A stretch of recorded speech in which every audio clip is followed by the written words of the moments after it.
As I mentioned earlier, I work with AARP California. I'm based in Sacramento. I'm also a certified aging in place specialist.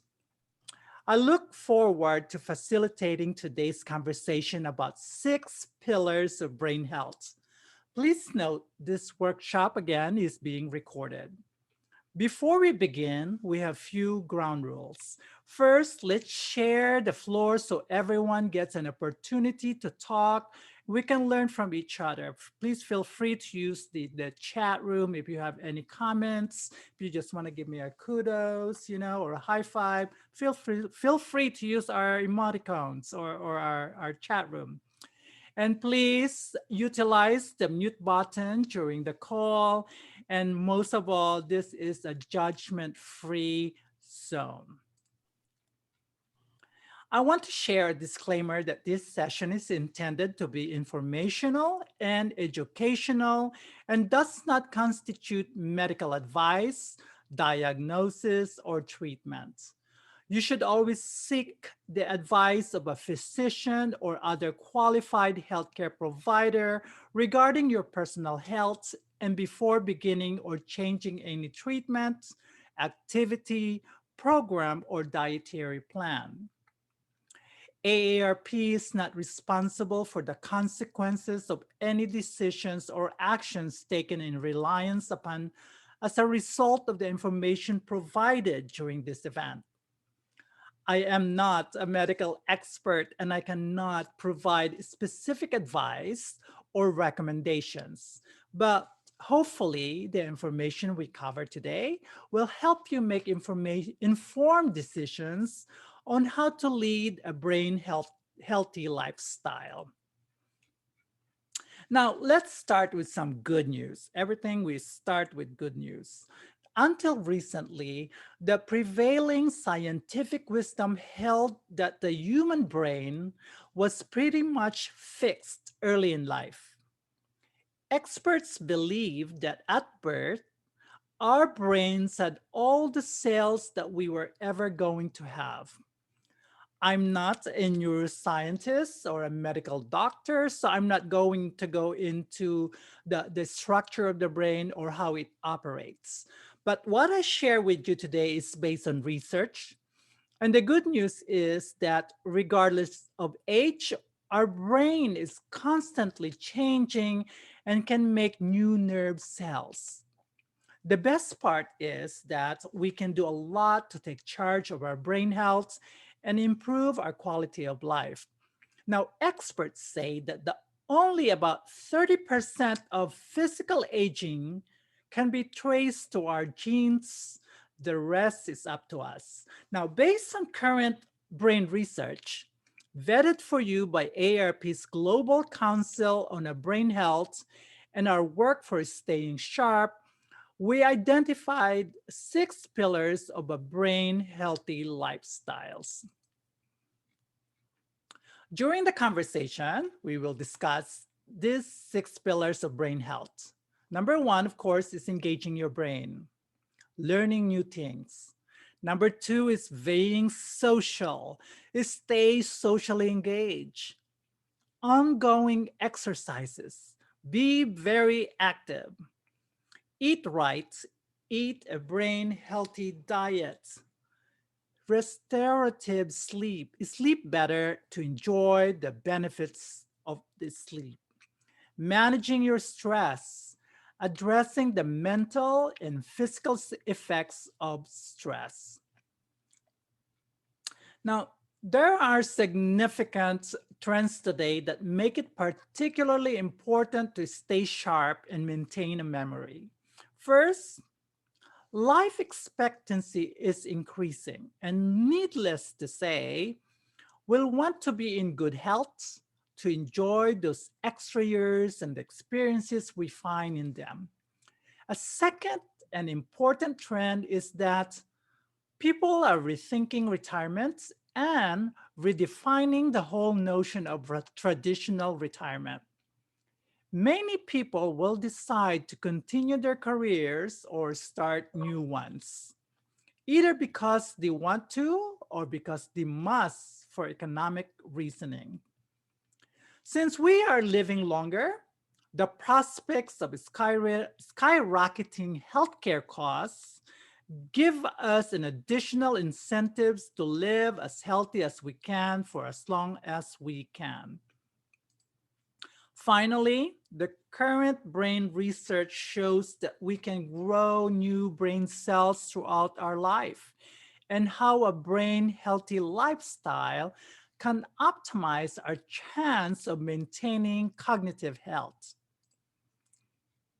Now, let's first discuss the importance of discovering or learning new things. Studies have shown that challenging your brain in new ways or exercising your brain throughout life may strengthen your brain. Now, our brain is stimulated and grows when we learn new things or pursue new interests. Now, stay curious and give yourself a good mental workout by doing something that challenges your thinking, offers you enjoyment, and encourages you to grapple with new and complex ideas. Now, activities that challenges your brain and may help to preserve the brain function include teaching or taking a class just like this class that we're doing right now. And thank you for coming today. Learning new language or dance, playing musical instrument, doing complex arts and crafts, reading challenging books, or exploring a topic that is novel, playing a challenging card or board game, or even writing letters. Now, somebody asked me earlier today if brain games are really helpful. Now, clinical trials have not proven playing brain games will prevent degenerative process or the onset of Alzheimer's. Now, while there is evidence that brain training can improve performance on the tasks you are training on, there is a little evidence that they will result in better everyday cognitive function. More research, of course, is always needed. Now, the second pillar of brain health is staying socially engaged. While we may not be able to gather in person fully, I should say, there are many ways to stay connected from afar over the phone or events through video chat platforms like Zoom Times, FaceTimes, or webinar. Now, studies suggest that people who have good social networks live longer and physically and mentally healthier than people who are socially isolated. That's why we make sure that the older adults are not socially isolated. Now, connecting with other people is very stimulating and challenging and often adds meaning and purpose to our lives. In fact, experts say social connectedness is the key predictor of health and independence in later years. So make sure you stay engaged with friends, your family, your community, and your neighbors. Now, according to a study presented at the 2015 Alzheimer's Association International Conference, feeling lonely is dangerous for your brain health. Seek out people who may share your interests. Don't overlook animal companionship. Furry and feathered friends can bring great joy and purpose into our lives. I'm going to tell you that. Yes, she does. My doggy does that a lot. But also, don't overlook their companionship. Consider exploring virtual volunteer opportunities. Right now that we are sort of back into gathering in person, we make sure that you follow the guidance that's out there by CDC guidance. Okay. Feel free to use the chat room if you have any question. Now, Here are a few other ideas to help you get involved. Organize a regular virtual game night or book club, or now that we're back, you can do that too in person. So organize a regular game night or book club. Attend a community event. Consider adopting a pet, or if you're really just like, "Oh, I don't know if I really want a dog or a cat or whatever, maybe you just need to do a pet sitting for family and friends and see if that's really what you want to do. Now, the next pillar of brain health is, of course, exercise. This doesn't mean you have to become a marathon runner. You just need to move more. So let's try that right now. If you are online, let's try to move our arms up in the air, stand up if you need to, and get at least 150 minutes of exercise each week. Move about 30 minutes on most days. Walking, of course, is a really good start. Beyond the physical, exercise has many benefits. It is good for your brain and, of course, in your heart, and reduces stress. Researchers suggest that the being physically active helps repair and protect chemicals in the brain, increase your circulation, reduce anxiety, improve your sleep, reduce the risk of diabetes, heart disease, depression, and of course, stroke. So find activities you'll enjoy. It is also very important to remember to talk to a healthcare provider before you start a new exercise program. Here are some ways to get active. Take regular walk. You know, with AARP, we have this thing called Take 30, where every day, because we've been working from home for almost over a year, we they ask us to take 30 minutes break time every day, no matter what day, what morning, night, or afternoon. Take time and go for a walk, do something, go for training or yoga or something like that. Now, build endurance with aerobic exercises like dancing, running, or biking. Now, get into strength training. Now, to put it simply, strength training, also known as resistance training, involves using your own body weight or tools like dumbbells or resistance bands to build muscle mass, also strength, and of course, endurance. Now, work on balance, flexibility, and strength with Tai Chi or yoga. Now, what you eat also has a big impact on your brain. Although no specific diet has been proven to maintain or improve brain health, studies have found that certain eating plans help cognition. These eating plans include the Mediterranean diets. This is the DASH diet, which DASH, DASH, it stands for Dietary Approaches to Stop Hypertension. Dietary Approaches to Stop Hypertension. Now, there's another diet called MIND diet, MIND diet. MIND stands for Mediterranean dash intervention for neurodegenerative delay. So really, it's a hybrid of the DASH diet, which is the dietary approaches to stop hypertension diet, and also the Mediterranean diet. So you blend that two to get the MIND diet. Now, these plans justify eating less meat and sweets, consuming more fish, nuts, beans, grains, leafy green vegetables, healthy fats such as olive oil. In general, the field of diet and brain health is very young. Gaps still exist in our knowledge of the effects of nutrients on brain function. More research is, of course, once again, needed.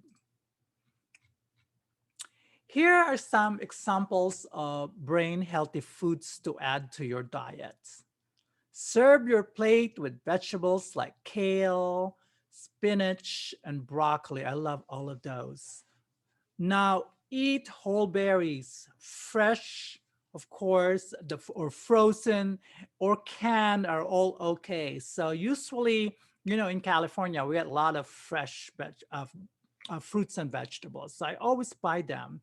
But if I ever run out of berries, I always get those frozen ones. Now use also vinegar, lemons, herbs, and spices for flavor instead of too much salt or sugar. Eat more fish like salmon and sardines. I love those both. A lot of people can't do sardines, but I love sardines. Now, don't forget nuts like walnuts and almonds. Now, sleep restores the brain. It is really vital to brain health, including cognitive function. It is essential to overall mental and physical health. Start by getting enough sleep. Adult needs 7 to 8 hours of sleep in a 24-hour period. Practice good sleep techniques. People at any age can change their behavior to improve their sleep. Recommendations include maintaining a regular sleep wake schedule, meaning to say get up at the same time every day, 7 days a week, listen to your body, go to bed earlier, and adopt an earlier sleep schedule, and expose yourself to light during the daytime. And of course, reduce exposure to light prior to sleep. Avoid TV and other electronics. Now, that's prior to your sleep. You make sure you avoid those TV and other electronics. Now, there are changes to sleep as people age. A person who is 50 should not expect to sleep like they did at age 25. You may have to put more effort to get the restorative benefits of sleep. Sleep is more interrupted as you age. Deep sleep decreases between the age of 30 to 60 years. Please go ahead and mute yourself. Now, the body's internal clock shifts too. Now, older people tend to get sleepier earlier in the evening, and staying up late become more difficult. They also start to awake earlier in the morning. For example, you may get sleepy at 8 or 9 p.m. Go to sleep. Sleep your 7 to 8 hours and wake up at 4 or 5 a.m. That's early for me. Now, these changes are a normal part of aging and doesn't mean that a person's sleep quality is worse. Mute people. Now, don't worry too much about an occasional bad night of sleep, but consult with your healthcare provider if your life is being negatively impacted by a chronic lack of sleep. So we have a question also from Larry. I believe you're from New York, Larry. Should caffeine be limited? Of course, because that's part of one of those things that you avoid is the caffeine before going back to sleep. So and actually, that's a great suggestion to Larry. Not just a question, but yes, limit caffeine, coffee, sodas, or monster drinks. Now, here are some other ways to get better sleep and its restorative benefits. Adjust caffeine intake. Beginning after lunch, avoid caffeine intake after lunch. Now, keep your pets that disturb sleep out of the bedroom. Not my pet, though. She loves to sleep. She sleep all day long. Now, restrict fluids and food 3 hours before going to bed. Yeah, I felt that earthquake in Sacramento. Now, keep your smartphones, your TV, and electronics out of the bedroom to reduce light exposure prior to sleep. You know what I do is I wish I have it closer. I have a sleep mask that I use at nighttime so I don't see anything light. And it really helps me when I'm in bed sleeping. Now, managing stress includes regular exercise, which relieves the mental and physical effects of stress.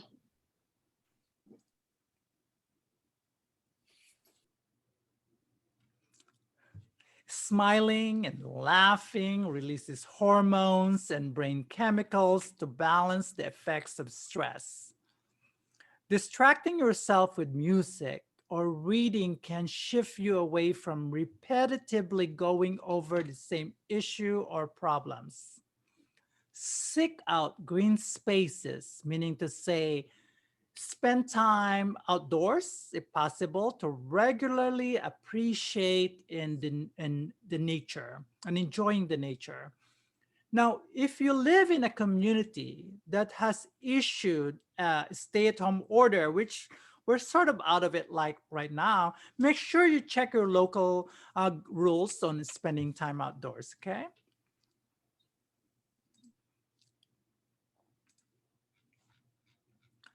Here are some ways to reduce stress. Confide in friends. Being silent and still quiets the mind. Being just quiet. Give your time to just be silent. Close your eyes and be quiet. It is a skill that can be learned through meditation, as simple as sitting quietly and counting your breaths, Tai Chi, an ancient slow moving exercise, and yoga techniques. Now, take stretch breaks, limit your screen time, give your mind regular moments of rest. Take a deep breath. When practiced regularly, it can help with calming and the extra dose of oxygen, which is really good for the brain. Now, in conclusion, aging studies consistently point to a few fundamental qualities of a brain healthy lifestyle. The overall message is to stay active mentally, physically, and socially with special attention to your healthy diets, good sleep, and stress reduction. Start with a very small steps and try to do something every day. Now you've taken a really important step toward improving your brain health by joining us today. Now, I encourage you to keep that momentum. I want to be sure to mention two resources. We call it Staying Sharp, which you are doing that right now. AARP members receive free access to tools and resources focusing on the 6 pillars of brain health. AARP Brain Health. Find the latest on enhancing brain health and get tips on memory improvement and stress management. Feel free to take a photo of the slide right now because these are really, really important websites that we need to know. Now, AARP Online Learning, you can visit this site to learn about events, webinars, and interactive videos, and more on important issues such as family caregiving, work and jobs, and technology literacy. I actually offer a lot of virtual events. I'm doing uh, Prepare to Care, which is a caregiving workshop. Home Fit, which is retrofitting your home to make sure you stay home safe. Another thing that I also do is, of course, fraud and scam. I also do decluttering and downsizing workshop. And pretty soon, I'm going to introduce technology workshop on how to use your iPhone and your Android. Now, there are also many other helpful resources listed online. So make sure I encourage you to check them out. You know, not just workshops that I also do. I have been doing like cooking shows with some of the chefs in California.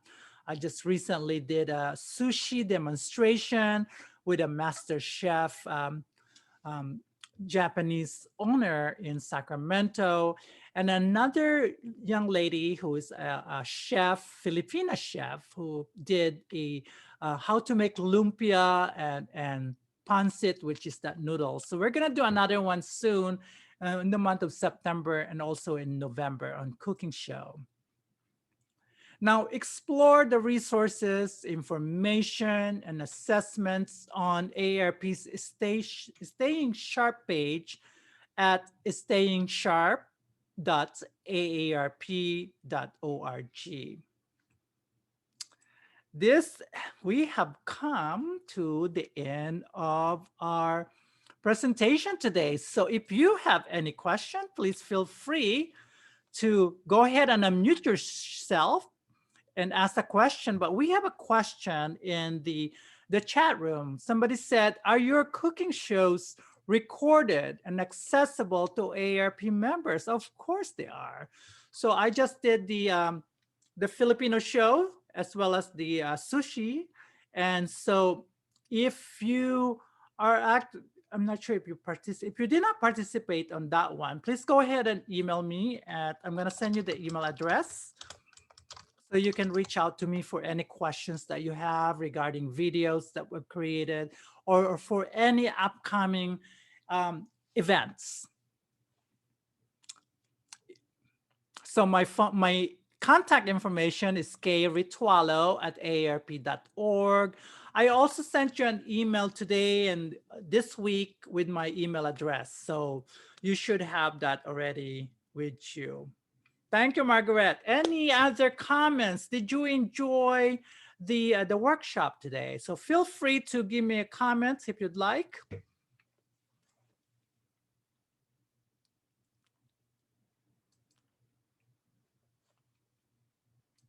I do want to thank, of course, my volunteer, Scott Price, who helped me today. Thank you so much, Scott, for helping. You're always there when I needed you. So feel free to ask questions in the chat room. If you have any question, you can go ahead and unmute yourself. And then we'll go ahead and ask live. If not, thank you so much. And I hope you come back again in the future. Just keep checking if there's more events coming up. Thank you, Joyce. Thank you, Joan. Wanda. Thank you so much. Thank you. Thank you. Appreciate you guys. Have a great day. Thank you. Thank you. We have somebody said somebody sleeps only a couple of hours at night and wake up feeling completely rested. Is this an illusion? I wish I could tell you that it's illusion or not, but I think I'm going to say yes. Yeah, I think it is. You're good. It is, but try to sleep at least 7 to 8 hours a day. You know, sometimes I sleep 7 or 8 hours a day. I'm still tired in the morning. I wish like I could sleep all day long. I think mine is reverse. When I was young, I was up all night. I was up all day and never sleep. But now I'm like, I want to sleep all day. Thank you so much. And I hope to see you guys again soon. Have a great day. It's napping, of course, you know, napping is great. You know, in the Philippines, where I'm from, or in the Asian countries, we have called the siesta, which they also do that in Mexico. It's the siesta. They close the stores during those noontime or the siesta time or matulog. Salamat po, Joyce. Yeah. Yes, they actually during work time, people take naps. This is in the Asian countries. And when I was going to school in the Philippines, we have nap time in the class. So we bring our own blankets and whatever we sleep on. And they gave us that 1 hour of nap time or even 30 minutes. So the kids are well rested in the afternoon and they have more brain, as you can see, to listen to the teacher. Siesta happens in Europe too. Wow, yes, good to know. Siesta is really good. So, my 30-minute, when I'm back in my office, we have a wellness room. We call it the wellness room for AARP. And that's where I usually just run and turn off the lights and just close my eyes for a few minutes. Israel, yes, they do that too. Thank you so much.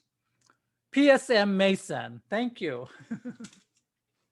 Thank you. Have a great day. And I hope to see you again. Watch for my shows on AARP.org and look for events. I have a lot of events coming up. You'll enjoy it. Thank you. Have a great day.